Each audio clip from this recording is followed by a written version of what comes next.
excited no matter who you're facing off against in game number one starting the season. But what extra juice does it add, to your adrenaline with it being the team that knocked you guys collectively out of the playoffs? Yeah, I mean, I think it goes without saying we're definitely excited. We would have been excited no matter who we were playing against, but this is going to be an awesome atmosphere. I know sour taste in our mouth the last time we played against Milwaukee, so obviously excited that we get to start off with them, start the season. Long 82-game season. What are some things that you, as a group, have to be mindful of as you get ready for this game? I think just being mindful of staying present. I think that's going to be a big thing with us is not looking too far ahead and getting the playoffs in your mind right away. We're trying to build championship habits here early on and doing that one day at a time.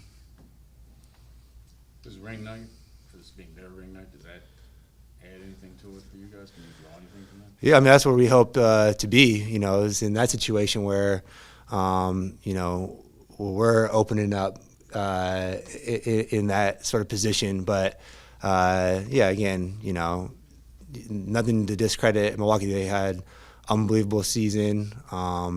Rightfully NBA champions. They are an unbelievable team with a lot of talent across the board.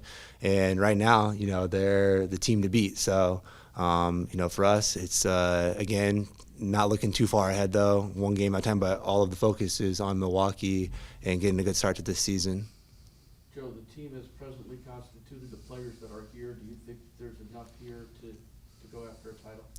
I think, each day it's a competitive group. We have a lot of depth. We have a lot of experience, a lot of high-end talent. We have all the things that make up great teams and championship teams. But again, you can't predict so far out. I mean, we got to just focus on trying to play good basketball right now, and again, trying to instill sort of those championship habits and get those in place here early on. That way, when we start rolling around end of the year, we're hopefully playing our best basketball. Coach said that, in terms of lineups and rotations, it's an ongoing process that he's trying to kind of figure out what lineups make the most sense, and that's going to take time. What is it like that in practice? Does it feel like an experiment where you're stepping out onto the court with a different group every time you're up there? Yeah, we play with a lot of different groups, even through training camp. There was a number of different situations where there's mixing and matching guys. And again, we have that luxury because we have a lot of depth. And we have a lot of really quality players that, could be starting on a lot of teams across the league. So, it's a difficult job for the coaches, but, they're tinkering around with it and finding the right sort of groups within continuity and the ones that sync well together. And, I don't know if it's going to be a set in stone thing from this moment on through the rest of the year. There'll probably be a lot of change throughout the season, but that's just one of the luxuries of having a really deep group. Is it difficult as a player when you kind of don't know who you're going to No, because we have times in practice where you're interchanging guys, and you might take a couple of starters off of one team and put them with the second unit and have them compete against separate groups. So you get used to playing with a lot of different guys, and I wouldn't say it's that big of a change up for most of the guys. Do you have to score more without Kyrie here?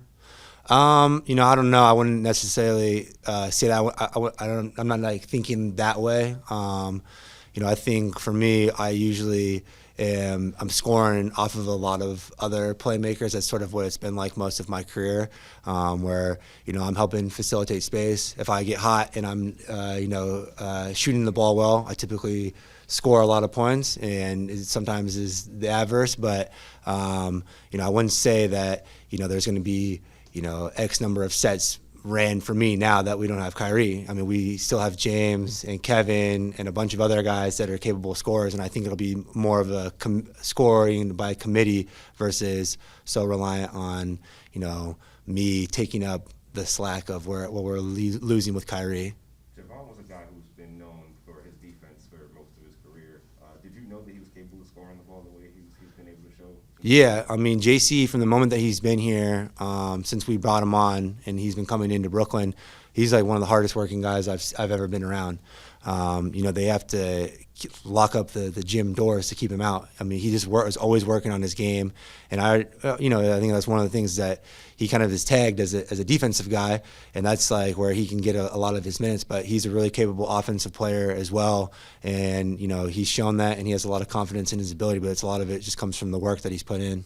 Are there any things that you personally took from the last, 4 or 5 games in that Milwaukee series last year that you can put into effect now, or is it not? Yeah, I mean, I think it'll change a little bit. Obviously, during the playoffs, there's so much, I guess, like strategic change-ups. There's so much adjustments that happen, and it's a little bit different in this situation going into opening night, where it's almost, even though it's a familiar team and a familiar opponent, the I guess attention to detail from that point of view is a little bit different. It's a little, when you're used to playing against the same team and you played against them 7 consecutive times, the adjustments are just a little bit more magnified, so this is almost like starting over, starting fresh a little bit.